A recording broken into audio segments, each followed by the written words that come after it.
Episode 1. The name in the wind. I arrived in St. Rowan under a sky the color of ashes. The village seemed carved from silence, its narrow streets swallowed by fog, its windows sealed as though hiding from the world. No one spoke to me when I passed. They only watched as if I carried a storm on my shoulders. They called me Father Elias Moreau, the new priest assigned to their forgotten chapel. The old priest had vanished. They didn't tell me how, only that the cemetery didn't like him. I laughed when I first heard that. I shouldn't have. By dusk, the air was thick with the smell of wet earth and something faintly metallic, like blood beneath the rain. The church stood at the edge of the village, its crooked bell tower leaning as if whispering a secret to the graves below. The graveyard itself stretched far beyond what I expected, rows of moss-covered stones swallowed by fog. The caretaker was waiting for me there. An old blind man with hands like twisted roots leaning on a rusted shovel. He said, "Welcome, Father. The dead here, remember, and they don't like to be forgotten." I tried to offer him my blessing, but he only smiled, toothless and hollow. "No blessing can silence the wind," he said, turning his pale eyes toward the graves. That night I couldn't sleep. The walls of the rectory groaned with every gust of wind. I lit a candle and opened my Bible, but the pages fluttered as if stirred by unseen breath. Then I heard it, a whisper, soft, far, almost too faint to notice.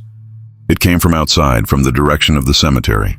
At first I thought it was the wind playing tricks, but then I heard it again. A woman's voice, fragile and trembling, carried through the night air. "Lucille." Just that. A name. I froze. My candle flickered violently, then died. I stood there in the dark, my breath fogging the air, listening as the voice repeated, "Lucille, Lucille," until the sound melted into the rustling leaves. The next morning, the villagers gathered near the well. Someone had found a body in her home. Lucille Darnett, a widow who had lived alone for years. Her face was pale, her eyes wide open, as though she had seen someone kneeling beside her bed. When I came to offer prayers for her soul, the blind caretaker was already there, placing a flower on her coffin. He leaned close and whispered, "You heard it, didn't you, Father? The cemetery speaks when sin wakes it." I wanted to ask what he meant, but my voice caught in my throat, because as I turned to leave, the wind rose again. And beneath its sigh, for just a moment, I swear I heard another name. My own. Episode 2. The Keeper of Bones. The fog never lifted from St. Rowan. It hung over the village like a shroud, pressing against the church windows, swallowing every sound but the toll of the cracked bell. I'd been here only 3 days, but the silence had already begun to crawl beneath my skin. They buried Lucille Darnett this morning. No one cried. No one even looked at her coffin as it sank into the soil. The villagers stood still, eyes lowered, lips moving without sound, murmuring prayers that didn't belong to the church. When the last handful of dirt fell, I stayed behind. The caretaker was there again, kneeling by the fresh grave, his pale eyes staring at nothing. His hands were moving through the dirt as though feeling for something hidden. "Bones, perhaps, Father," he said without looking up. "Do you know what happens when the earth remembers a sin?" I shook my head. "It refuses to let it rot." He brushed the soil from his fingers and turned his blind face toward me. "Every night when the wind passes through these graves, it stirs what should sleep. That's when they whisper. They call the names of those whose sins are still alive." His words clung to me like the damp air. "Why call them?" I asked. "So they confess," he said simply. "Or so they return." He smiled, a thin, dry thing that made the candles of the chapel seem weaker that night. Before I could respond, a crow landed on the nearest headstone, black feathers shining in the gray light. It cawed once, sharp and human-like. The caretaker lifted his head, listening. "They're early," he muttered. "The wind is restless today." I left him there, muttering to the soil. That evening, I tried to write a sermon. I wanted to speak of peace, redemption, forgiveness, but the words on the page kept twisting, the ink bleeding into shapes that resembled names. Lucille, then another, faint and unfamiliar. Elias. The candle beside me flickered. The bell tower groaned above. Then came the sound of footsteps outside the rectory window. Slow, heavy, dragging through the wet ground. I called out, thinking it might be a villager. No answer, only the rustle of leaves. And a whisper, barely audible. "He's digging again. I rushed to the cemetery. The fog was thick, glowing faintly from the moon's hidden light. I saw the caretaker kneeling at a grave, not Lucille's this time, but an older one, nameless and cracked. His shovel was buried deep. "What are you doing?" I demanded. He turned toward me, and though his eyes were blind, I felt them pierce through me. "Listening," he said. "They're calling from below." He lifted a clump of earth in his hand.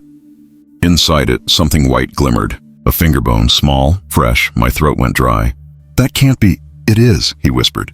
"The soil has begun to give back what it was forced to take." I looked around then, and for the first time I saw movement between the gravestones. Not shapes, not figures, but the earth itself shifting, breathing, as though hundreds of mouths were buried beneath, waiting to speak. And in the wind that rushed past us, I heard the faint echo of a voice I would never forget. It was my own. Episode 3, Confession at Midnight. That night the air itself seemed alive. It slithered through the trees, brushed against the chapel walls, and crawled into my lungs with the taste of damp earth and rot. St. Roan was quiet again, too quiet. Even the dogs refused to bark. I had begun to understand why.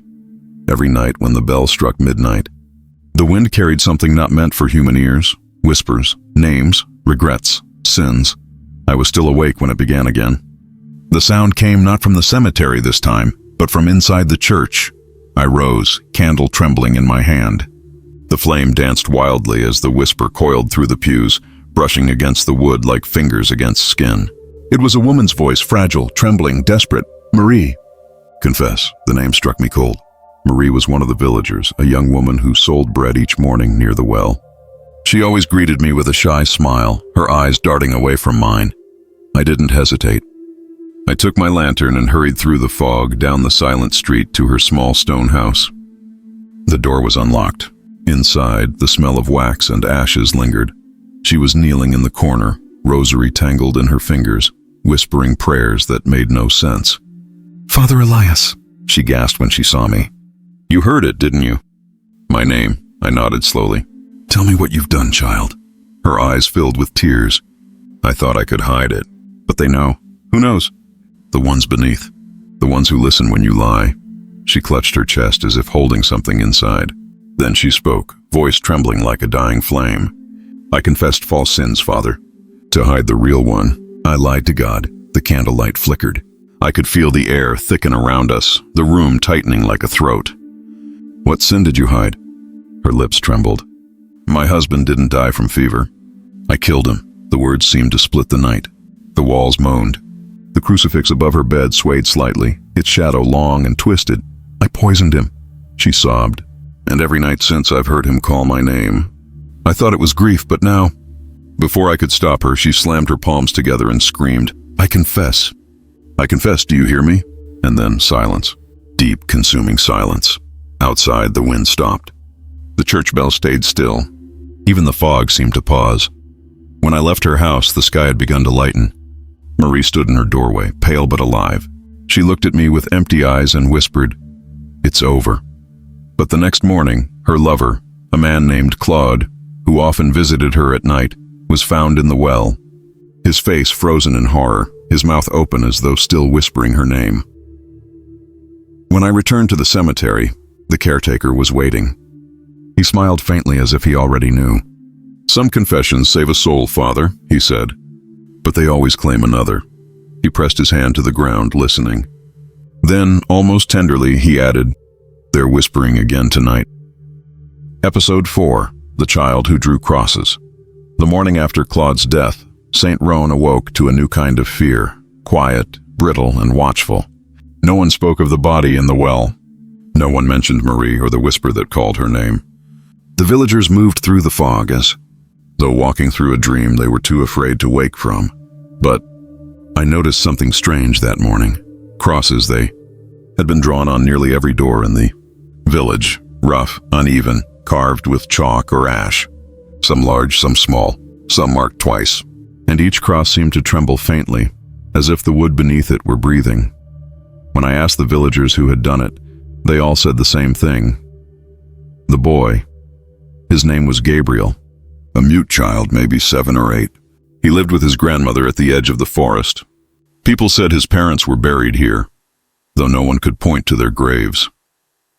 That afternoon, I found him kneeling in front of the chapel door, pressing a stick of chalk to the wood. His hands moved quickly, frantically, as if something unseen guided him. He didn't notice me until I spoke. "Gabriel," I said softly, "why do you draw these crosses?" He looked up at me. His eyes were gray, not like storm clouds, but like ashes long after the fire. Then, without a word, he reached into his pocket and handed me a piece of torn parchment. On it, scrawled in a child's handwriting, were 4 words. "They're calling tonight again." My blood turned cold. I crouched beside him. "Who's calling, Gabriel?" He didn't answer. He only pointed toward the cemetery. The fog was already gathering there, swirling between the crooked tombstones. And through the heavy stillness, I thought I heard something faint, like breath drawn between stone lips. That night, I stayed awake in the chapel, candlelight flickering over the walls. I could hear the wind rise and fall outside, scraping against the glass like nails. And then, the whispers began again. Not one voice this time, many. Soft murmuring, overlapping like prayers gone wrong. "Gabriel. Gabriel!" I ran from the chapel through the fog, heart pounding. The graveyard was alive with sound, voices slipping through the wind, echoing from beneath the ground. And there, at the far edge of the cemetery, I saw the boy. He was standing before 2 unmarked graves, his small frame shaking. In his hand, he still held the chalk, drawing crosses in the dirt over and over, as if the act itself could keep the whispers away. When I reached him, he turned to me slowly. Tears streaked his face, his lips moving soundlessly, forming words I couldn't hear. Then he pressed the chalk into my hand and ran. I looked down. The crosses he had drawn were no longer white. They had turned a deep, wet crimson, and when I looked closer at the graves, I saw names etched faintly into the stone. Names that hadn't been there before. One was his mother's. The other was mine. Episode 5. The bell that never rang for 3 nights after the crosses appeared. No one slept in St. Roan. Doors were bolted, candles burned to stubs, and prayers were whispered into trembling hands. Yet the fear didn't fade, it only learned to wait. And then the bell began to ring. It was past midnight when the first toll came, deep, hollow, and impossibly slow. The kind of sound that doesn't fill the air but empties it. The church bell hadn't rung in years. Its rope was frayed, its mechanism rusted by time. Still, the sound rolled through the fog, vibrating through bone and memory. I woke in an instant. The candle beside my bed had already gone out, the flame smothered by a wind that wasn't there. As the bell tolled again, I realized something was wrong. It wasn't marking the hour. It was marking a name. I grabbed my lantern and ran barefoot into the cold. The mist clung to me like wet cloth. When I reached the chapel, the door was ajar, swaying slightly, as though someone had just passed through. Inside, the rope hung untouched, yet the bell above still moved, heavy and deliberate. Each swing echoed through the pews, making the crucifix above the altar tremble. The caretaker stood in the doorway behind me, silent as ever. He said softly, "It rings only for those who are called." I turned to him. "Who is it calling tonight?" He tilted his blind eyes toward the ceiling, as though listening to something I couldn't hear. Then he whispered, "It's not a who, Father. It's a what." A chill slid down my spine. "What do you mean?" He smiled faintly. "You think the whispers come from the dead, but sometimes the dead are only answering." Before I could speak, the bell let out another moan, this time sharper, angrier, echoing through the stained glass until the windows quivered in their frames. I covered my ears, but it wasn't the sound that hurt. It was what came after, a faint cry. A woman's voice, faint, choked as if rising through soil. "Forgive me." The caretaker dropped to his knees, clutching his shovel like a crucifix. "Another restless one," he breathed. The bells tolling for her soul, and then silence. The bell stopped mid-swing, frozen in the air. We went outside, following the echo that still lingered like a heartbeat. At the edge of the cemetery stood a grave I hadn't noticed before, a new one. The soil was freshly turned, but no one had been buried that week. A small wooden cross marked the spot. No name, no date, only a piece of parchment nailed to it, fluttering in the wind. I tore it free and held it up to the lantern's light. It read, "Forgive me, Father, for I have not confessed." My hand trembled. The ink was still wet. The caretaker touched my arm. "You see now, don't you? The cemetery isn't waiting for the dead. It's waiting for the living who lied to God." As I looked toward the bell tower, I swore I saw a shadow there, someone standing where no one should be, one hand on the rope, smiling through the fog, and when the wind shifted, I heard it again, faint but unmistakable, my own voice, repeating that same phrase, "Forgive me, Father, for I have not confessed." Episode 6. The seventh grave. I used to believe cemeteries were places of silence. That was before St. Rowan. Here the earth never truly rests. It murmurs, sighs, and remembers. After the bell's haunting toll, I began to notice something strange. Every path in the graveyard curved around one spot, a sunken patch of ground near the northern wall where the mist never lifted. The villagers avoided it, even in daylight. The caretaker called it the place of the seventh grave. When I asked what lay beneath, his blind eyes turned toward me, and his voice lowered to a trembling whisper. "Not what, Father? Who?" He refused to say more, but that night I couldn't sleep. I kept hearing the bell in my mind, the heavy, hollow sound echoing like a heartbeat buried under soil. So I took my lantern and went to the cemetery alone. The fog was thick as milk, muffling every step. When I reached the northern wall, I saw them. 6 graves in perfect alignment, their stones black with age. And beside them a 7th mound. No stone, no cross, only a single iron chain lying across the earth like a warning. The caretaker had said no one should touch it. But curiosity is its own kind of sin. I knelt and brushed the dirt aside. The soil was loose, damp, and cold against my skin. Beneath it, my fingers found something hard, wood perhaps, or bone. Then something else, a symbol carved into the surface, a cross, inverted. The lantern flickered. I thought I heard breathing behind me. When I turned, no one was there. Only the fog, shifting, coiling, almost alive. I whispered a prayer. And then the ground moved, just slightly.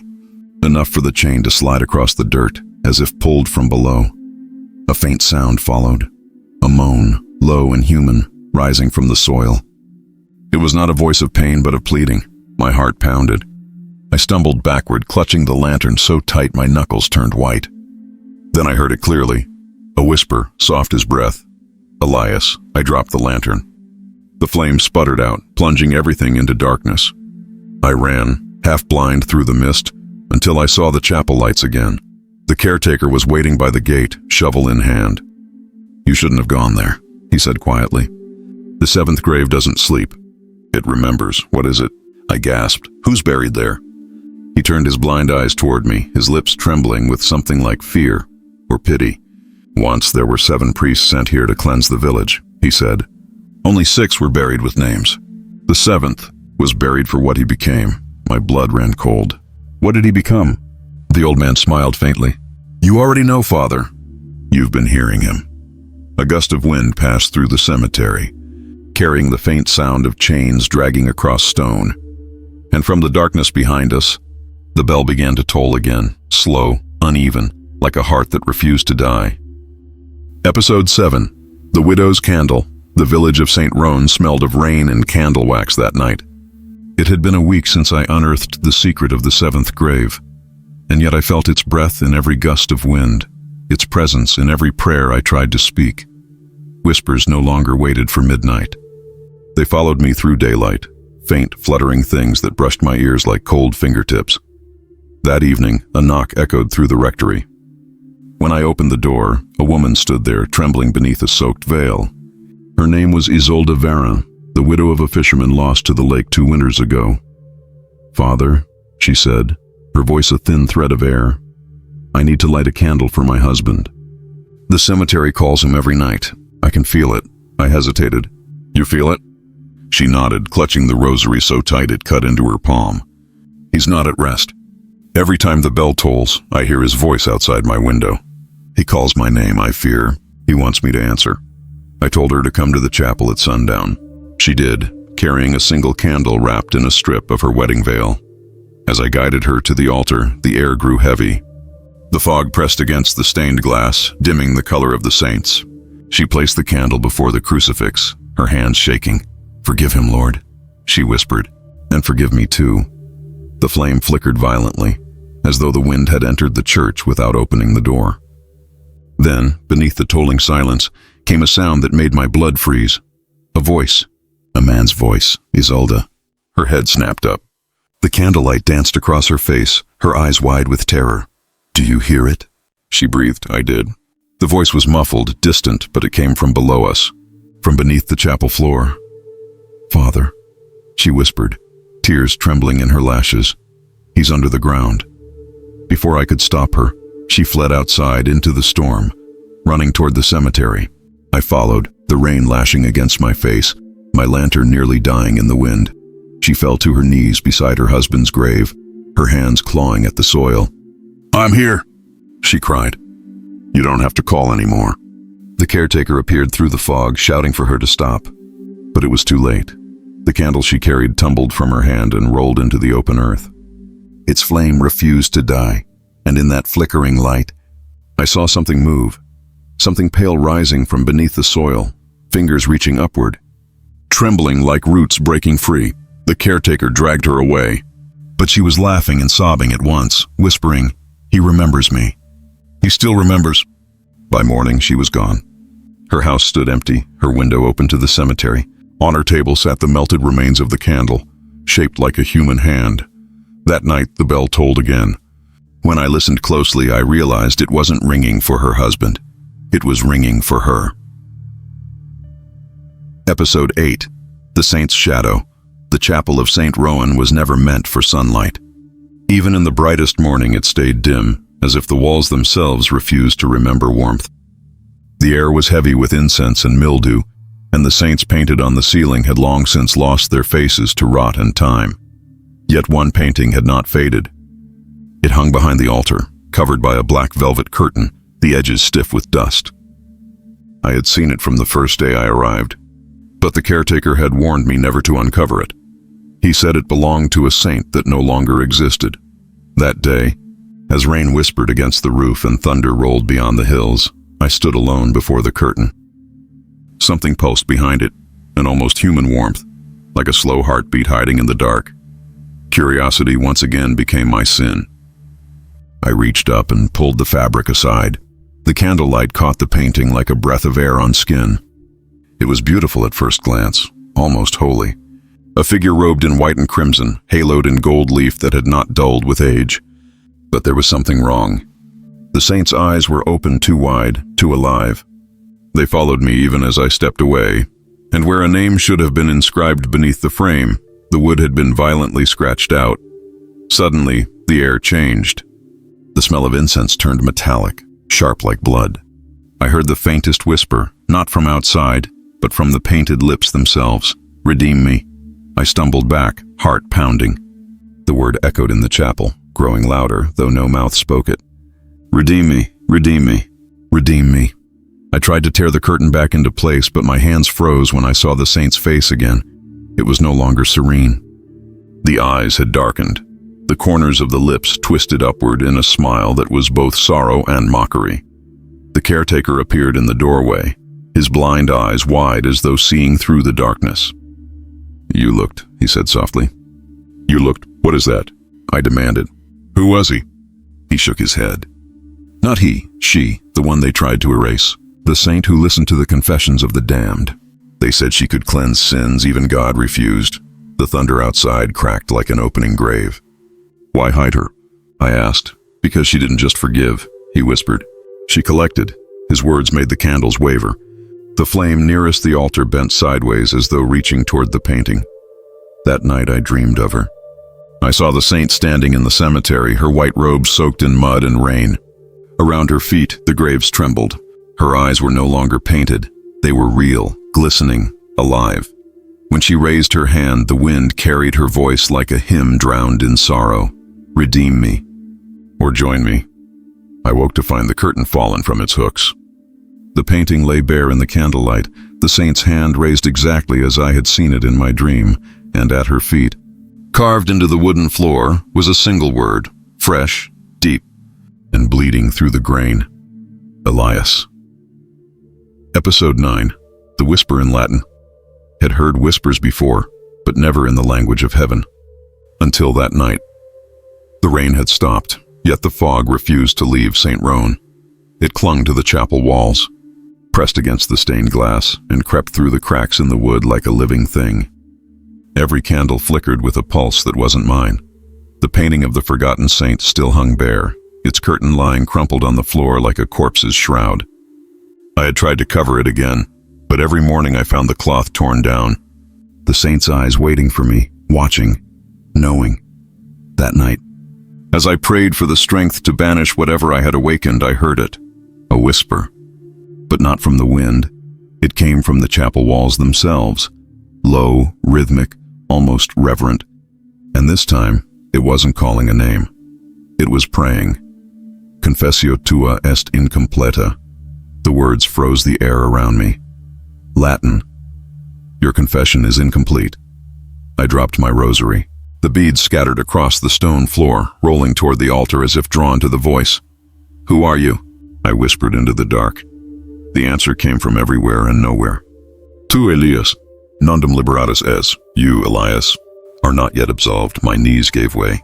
My pulse thundered in my ears, but the voice only grew softer, closer, like breath against the back of my neck. I have confessed, I said, though my voice trembled. I have nothing to hide. The air around me turned cold, biting. The candle flames bent backward, away from the altar. And then, from the saint's painting, another whisper slipped through. A woman's voice this time, gentle, mournful, yet impossibly clear. Even priests lie to God. The caretaker burst into the chapel at that very moment, clutching his shovel like a crucifix. Get away from the altar, he shouted. The whisper fell silent. The candles steadied, but the air, the air, still trembled with something that wasn't gone, only waiting. I turned to him. What is happening here? He hesitated, then slowly reached into his coat and drew out a piece of parchment, yellowed, creased, stained by something darker than time. It was written in Latin, the ink almost faded, De septem sacerdotibus damnatus. Of the 7 damned priests, I translated aloud. The caretaker nodded. The 7th, he said softly, was not a man at all. It was the one who spoke to God through lies, the one who heard confessions that were never meant to be forgiven. I stared at him, realization sinking in like frost. The saint, he nodded again. And now she speaks through you. Before I could answer, the chapel door slammed shut. The candles died, and from the walls, from the very stone, the whisper rose again, louder, more desperate, echoing in that holy tongue that felt blasphemous in my ears. Confessio tua est incompleta. Confess, or join us beneath the earth.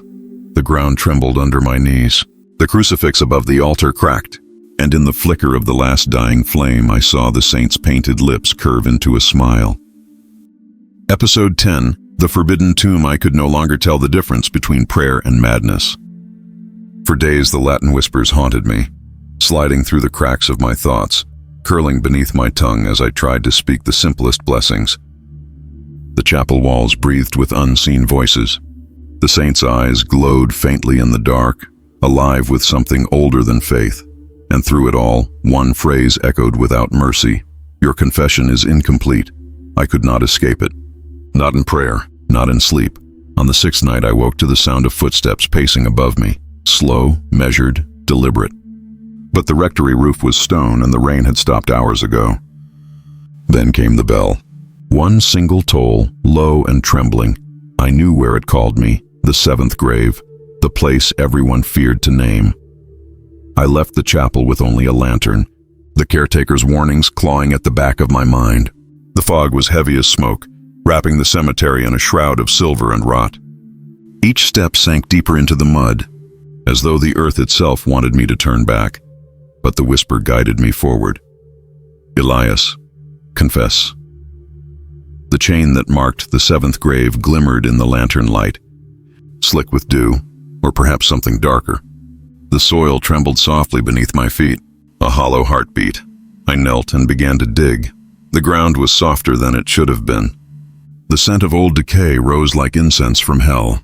My hands shook, dirt filling the creases of my palms until they bled. And then my fingers struck wood, a coffin. Blackened, splintered, bound by iron. Across the lid was carved the symbol of the inverted cross. My breath caught. In the name of the Father. But before I could finish, the latch snapped open on its own. The lid creaked upward as if pushed from within. I held the lantern over the open tomb and froze. Inside lay the body of a priest. The robes were ancient, eaten by time. Yet I recognized the seal embroidered on his chest, the insignia of the same order that had sent me here. His hands were folded over a mirror, small, oval, framed in rusted silver. As I leaned closer, the mirror's surface rippled. It did not reflect my face. It reflected the chapel, the saint's painting, the curtain torn open, and standing before it was me. I stumbled backward, dropping the lantern. The flame hissed out, plunging everything into blackness. Then, from the coffin came a sound. A sigh, long and hollow, like the first breath of something awakening after centuries of silence. A voice followed, whispering in perfect Latin, "I was the first to lie. You are the last to repent." The ground trembled violently. Cracks split the soil around the grave. The coffin lid slammed shut, sealing itself with a thunderous echo that rattled through the cemetery. When I turned to run, I saw the caretaker standing by the gate, his blind eyes glistening with tears. "You've freed him," he said, "the one buried for his deceit, the one who taught even God to doubt his own priests." Behind me, the seventh grave pulsed once, just once, like a heart finding its rhythm again. And then I heard it. Not from the earth, from within me, a whisper, soft and patient, curling against my ear like a lover's breath. "Your confession begins now." Episode 11. The sins of the Clothy spent the next day in silence, if silence could still exist in St. Rowan. The whispers no longer came from the wind or the graves. They came from within. Every prayer I spoke echoed back in another voice, my own, but older, hollow, stripped of faith. The villagers avoided me now. Mothers turned their children away as I passed. One old woman crossed herself and whispered, "The priest walks with the dead." Perhaps she was right. That night, I returned to the chapel with only one thought pulsing through my skull like a curse. I must know the truth. I remembered the caretaker's words. 7 priests sent here to cleanse the village. 6 buried with names, 1 erased. There had to be proof. Records. So I went below. A narrow stair spiraled beneath the altar, choked with dust and cobwebs. The air was thick, stale, and old enough to remember secrets. At the bottom lay a wooden door bolted with iron. Across it, carved into the wood, were the Latin words, "Omnis confessio est peccatum." Every confession is a sin. My hands trembled as I pushed it open. The chamber beyond was lined with shelves stacked with rotting parchment. Candles had long since died here, but a faint, unnatural glow seeped from cracks in the stone, as if the walls themselves remembered fire. I found a ledger wrapped in cloth, sealed with a crimson wax stamp, the crest of the church. When I broke the seal, the first page bore a title written in ornate script, "The Record of the 7. I read, 7 priests were sent to St. Rowan in the year of famine. Their mission, to purge the heresy of false confession, a sin whispered to grant absolution without repentance. But as the famine worsened, the priests turned against each other. They began hearing voices in the graves, believing the dead could forgive what heaven would not. 6 of them confessed their madness. The 7th refused. The entries grew frantic near the end. He speaks to the graves. He baptizes the dead with his own blood. He says God listens from beneath. The final line was scrawled in desperate ink, the handwriting trembling. We bury him tonight beneath the 7th grave. May silence be his church forever. My hand went cold. The ink hadn't faded with time. It glistened as if written only hours ago. Then I saw the signature at the bottom of the page. Not 1, but 2. One belonged to the bishop who ordered the burial. The other, I blinked, the letters swimming before my eyes. It was my own name, Elias Moreau. The lantern flickered, its flame thinning to a ghostly thread. From behind me came a sound, a slow, deliberate scrape of cloth against stone. I turned. The painting of the saint was no longer above the altar. It stood before the doorway, though no one had carried it there. Her eyes were alive in the dim light, her voice whispering through the cold air. You cannot bury a sin twice, Father. The flame died. Darkness swallowed the chamber. and in that suffocating blackness, I felt the brush of 1,000 hands, cold, unseen, pressing against my cassock, pulling me down toward the soil beneath the chapel floor. "Confess," they hissed. "Confess what you buried with us." And for the first time since I arrived in St. Rowan, I remembered.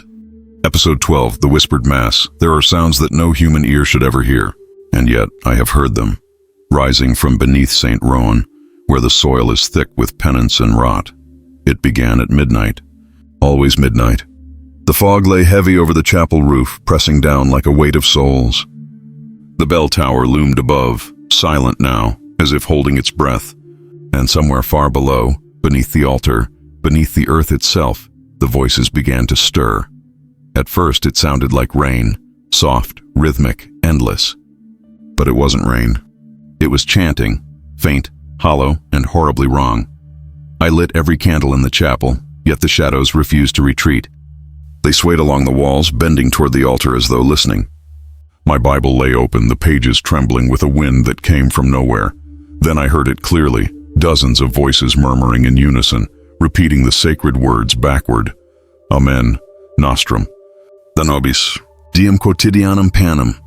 The Lord's Prayer, reversed. I fell to my knees. "In the name of God, stop this," I whispered. But my words felt small, swallowed whole by the chant that grew louder, deeper, heavier, like the heartbeat of a buried cathedral. The floor began to vibrate beneath me. Dust rained down from the beams above, and then, crack. A fissure split the stone at the foot of the altar. Light, not golden, not holy, spilled upward in thin veins of red, pulsing like blood beneath the floor. The caretaker burst through the chapel doors, his shovel clutched tight, his blind eyes glistening with terror. "They're holding Mass," he gasped. The damned priests. "They're holding Mass for their own redemption." The chanting rose to a fevered cry, a litany of sorrow turned inside out. Each voice was desperate, hungry. They were praying not to God, but against him. I crawled forward, peering into the crack in the floor. Below, through the shimmer of light and dust, I saw them. 7 shapes kneeling in a circle, their faces pale and skeletal, their hands clasped in prayer. One lifted his head and I saw my own face staring back. "Elias," it whispered, "join us. You began this Mass. Finish it." The caretaker fell to his knees beside me, tears streaking the dirt on his face. "Father, don't listen." "They've mistaken you for him, the priest buried beneath the 7th grave. He wore your name before you were born." I didn't understand. But the voices did. They laughed softly, their prayer melting into a hymn of mockery. The candles flared, the flames bending toward the crack as if pulled by invisible breath. "Confessio tua est incompleta," they sang. "Completa nunc per sanguinem." Your confession is incomplete. Complete it now with blood. The ground trembled harder. The crucifix above the altar snapped, falling at my feet with a shattering sound. I seized it, gripping the broken cross tight enough to pierce my palm. "No," I shouted, "I am not you." The voices answered as one, cold, gentle, certain. "You are exactly us." The light burst upward like fire, blinding white for a single heartbeat, then vanished. The chanting stopped. The air went still. When I opened my eyes, the chapel was empty. The fissure was gone. The caretaker lay motionless beside me, his hand still clutching his shovel. But I could still hear them, faint, far below, whispering the Mass that would never end. And when I looked down at the broken crucifix in my bleeding hand, I saw words scratched into the metal that had never been there before. "Redeem us." Elias. Episode 13, The Mirror of Absolution. There is no silence left in me. Even my thoughts whisper now. After the Mass that rose from beneath the ground, I could no longer bear the chapel's breathless stillness. The villagers had fled St. Rowan, leaving behind open doors, half-burned candles, and prayers that died mid-sentence. Only the caretaker and I remained, though he no longer spoke. He sat outside the chapel, shovel across his lap, head bowed as though listening to something only he could hear. Sometimes I thought I saw his lips move, mouthing the same reverse prayers I'd heard from below. I tried to pray again, to find God's voice amid the noise. But each time I whispered, another voice spoke with me. Mine, and not mine. That night, the fog pressed so thick against the chapel windows it looked like flesh. The candlelight warped, bending toward the altar where the fissure had once been. And there, half buried in the stone as if the earth itself had exhaled it, lay the mirror from the seventh grave. The silver frame was rusted, the glass slick with condensation. But the surface shimmered faintly, alive. I should have left it buried. Instead, I lifted it. At first, it showed only my reflection, gaunt, hollow-eyed, the face of a man too long without sleep. Then the glass darkened, rippling like water stirred by a hand beneath its surface. The chapel around me disappeared. And in its place, I saw another room, darker, older, lit by torchlight. 7 priests knelt in a circle, heads bowed in prayer. Their mouths moved, but the words were twisted, serpentine, spoken backward as though dragging heaven through mud. And at the center of their circle stood another man, hooded, holding the same mirror I now held. When he lifted his head, I saw my own face. He smiled. "Finally," he whispered through the glass. "You found me." My pulse quickened. "Who are you?" "I am your confession," he said softly. "The one you buried. The one you lied to yourself to forget." "No," I said, stepping back. "I've confessed every sin I've ever—" The mirror flared with light. And then, reflected in its depths, I saw them. Moments I thought lost to time. A woman kneeling in a confessional, her voice trembling. My hand reaching through the grate, touching hers. The vow I broke. The child that never drew breath. My stomach turned to ice. "Stop," I begged, but the mirror would not stop. It showed every secret, every silence dressed as virtue, every mercy I had twisted into sin. The voice in the glass whispered, "Absolution is not forgiveness. It is remembering what God has already forgotten." The reflection of my face began to rot, skin peeling, eyes hollowing until only the mouth remained, still smiling. Then the mirror cracked. Each fracture bled light. Each shard whispered my name.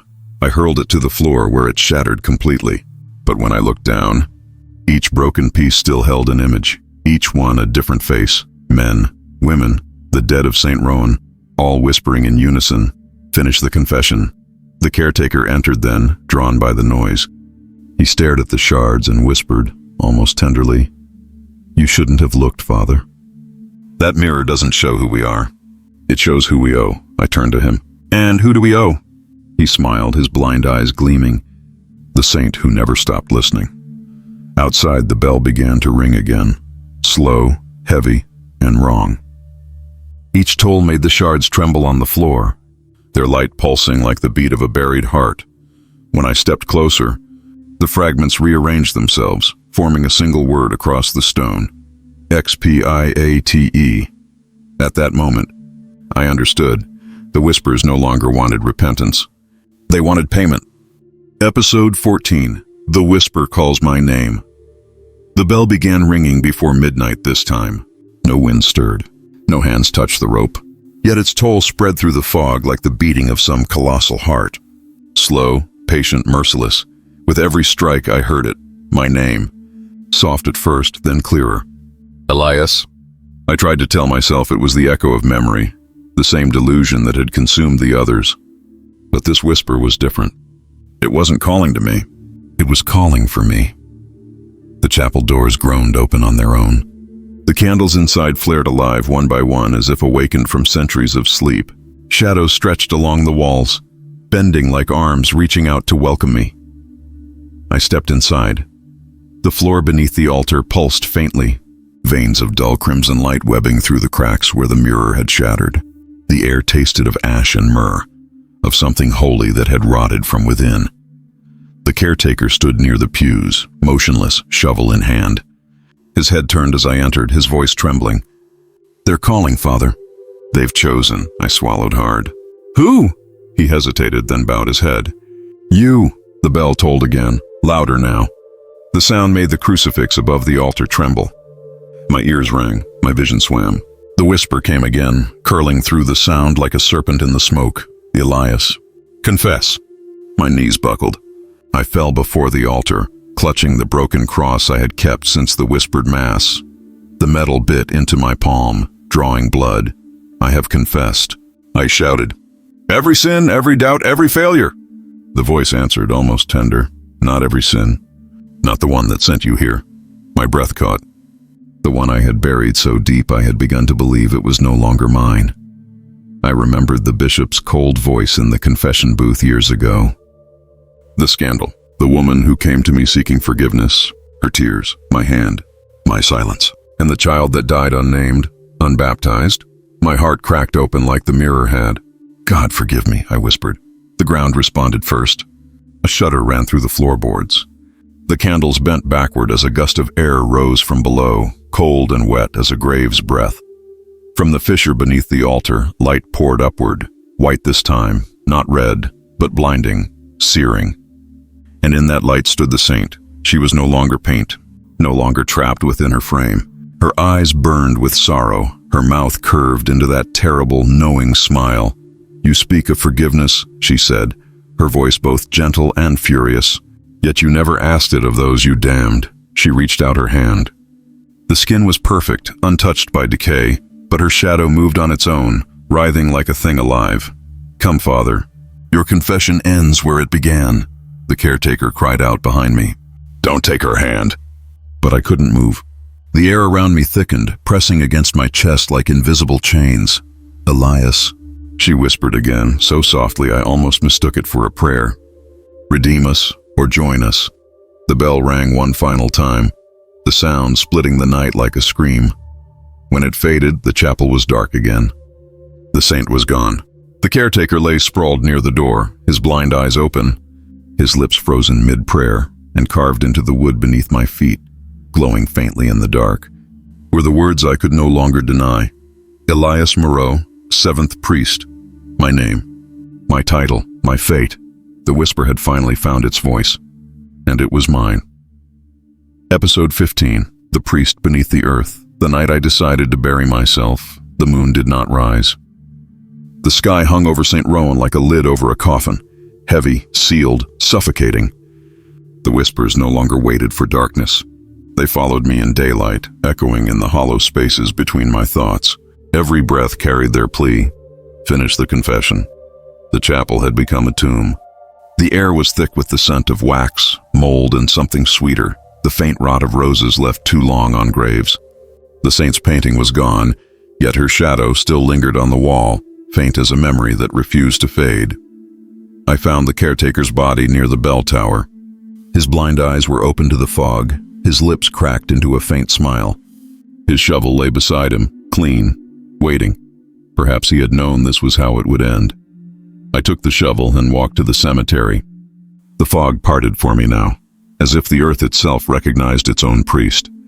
The graves stretched out like silent witnesses, each one whispering fragments of forgotten prayers. And at the far end I saw it again, the 7th grave open this time, waiting. No chain lay across it. Only the mirror. It rested atop the soil, unbroken once more, its surface shining faintly in the dark. I knelt beside it. My reflection stared back, tired, hollow, and afraid. But behind my image I saw others, the faces of the dead, the priests who came before, the saint herself. All watching. Elias, the voices murmured, a chorus of the damned. You have carried our sin long enough. Return it. I touched the mirror. It was cold as ice, yet my fingers sank into it as though it were water. The glass rippled, pulling at me, drawing me toward its depths. I felt the ground shift beneath my knees, softening like breath. The air grew thick with the smell of rain and earth. And then the saint's voice came, calm and near. You sought absolution in silence. But silence was never yours to keep. I lay down in the grave. The soil was cool, almost tender against my skin. I closed my eyes and whispered the words that had haunted me since I first arrived. Confessio mea completa est. My confession is complete. The ground began to fall over me, not by hand, but by will. The soil moved as though alive, covering me inch by inch. It pressed into my chest, filled my mouth, muffled my prayer. Through the darkness, I heard the bell toll one last time. The sound was softer now, almost merciful, and in that final moment I saw, not with my eyes but with whatever remained of my soul, the saint standing above me. Her hand raised in benediction, her shadow falling over the earth like a veil. Sleep, Elias, she whispered. The cemetery remembers you, then silence. Real silence. For the first time, St. Rowan breathed again. When dawn came, the fog lifted. The graves were still, and where the seventh grave had been, there was only grass, fresh, green, untouched. Yet if one stood very still, they might hear something faint beneath the soil. A heartbeat, or perhaps a prayer that never ended. Episode 16. The new bell ringer year passed before anyone returned to St. Rowan. Spring had come and gone without songbirds. The fog still lingered over the fields, heavy as memory. When Father Mathieu arrived, young, hopeful, a priest who still believed the world could be mended, he found the village half swallowed by ivy and silence. The chapel doors groaned as he opened them. Dust spiraled through the beam of his lantern, glowing like ghosts in flight. The altar was cracked, the crucifix broken, and the air carried a faint sour sweetness, the kind that clings to long-buried things. No one had tended the graves. No one had rung the bell, and yet that night, as Father Mathieu prayed for guidance, the bell rang, just once. Low, slow, and impossibly far away. He froze. The rope beside the pulpit hung still. The tower above was empty. But the sound had been real. He could feel it in his bones. When dawn came, he climbed the tower to investigate. There was no bird, no rope, no sign of wind, only dust, and a small brass plate bolted to the bell's rim, engraved with words half hidden beneath corrosion. Father Elias Moreau, keeper of names. He whispered the name aloud, uncertain why it felt like a prayer. That evening, the villagers came to greet him, hesitant and hollow-eyed. They spoke of a priest who had vanished a year before. Some said he fled into the woods. Others swore they had heard him still praying beneath the earth. Father Mathieu smiled kindly, dismissing the rumors. But that night, when he stepped outside, he saw something that made his heart falter. The grass around one grave, fresh, green, untouched, had begun to move. It rose and fell in slow, steady rhythm, like the chest of something sleeping beneath. And above it, nailed to a crooked cross, was a note written in neat, unshaking script. Confession never ends. He tore it down, hands trembling, and carried it back into the chapel. But as he set it on the pulpit, the bell rang again, soft this time, almost gentle. When he looked up, he saw him, a figure standing in the doorway, dressed in tattered priestly robes, face hidden by shadow. In one hand he held a shovel. In the other, a candle that burned without flame. "Who's there?" Father Mathieu called out. The figure tilted his head, and the candlelight caught his face. Pale, calm, eyes dark as soil. "Don't be afraid," the stranger said. His voice was quiet, almost kind. "You're here to continue the work." "What work?" The man smiled faintly, and the bell rang once more in answer. Then he stepped back into the fog, vanishing as if the mist itself had swallowed him. Father Mathieu stood frozen, the echo still trembling in his chest, and when he finally turned toward the altar, he saw it, carved freshly into the stone, the grooves still wet as if written by invisible hands. "Welcome, Father." The cemetery remembers. Outside, the bell tolled again, and this time it whispered his name. Epilogue. The cemetery remembers. They say St. Rowan no longer exists. The maps forgot it. The roads that once led there now end in grass and silence. But sometimes on nights when the fog crawls low and the moon hides behind cloud, you can still hear a bell tolling somewhere deep in the woods. One single note, heavy, hollow, human dot. And if you follow the sound, if you're foolish enough to listen closely, you might find the chapel, its walls half fattened by moss, its door swaying open to the rhythm of the wind. Inside, you'll see candles burning without flame, light that breathes instead of flickers. And behind the altar, there is a mirror, old, cracked, waiting. If you dare to look into it, you won't see your face. You'll see the faces of those who came before you, the priests, the sinners, the mourners who whispered their names into the dark, and perhaps one face that moves when you do not. Father Elias stands there still, not dead, not alive, but kept. His hands are folded over his chest, his lips moving in a prayer that has no beginning and no end. The saint stands beside him, her eyes open, her shadow kneeling. Together they listen, because the cemetery, like faith itself, was never meant to be silent. And if you linger too long, you may hear your own name join the prayer, softly at first, then clear until the fog closes around you, and you finally understand what every soul in Saint Roan learned: to late confession never ends.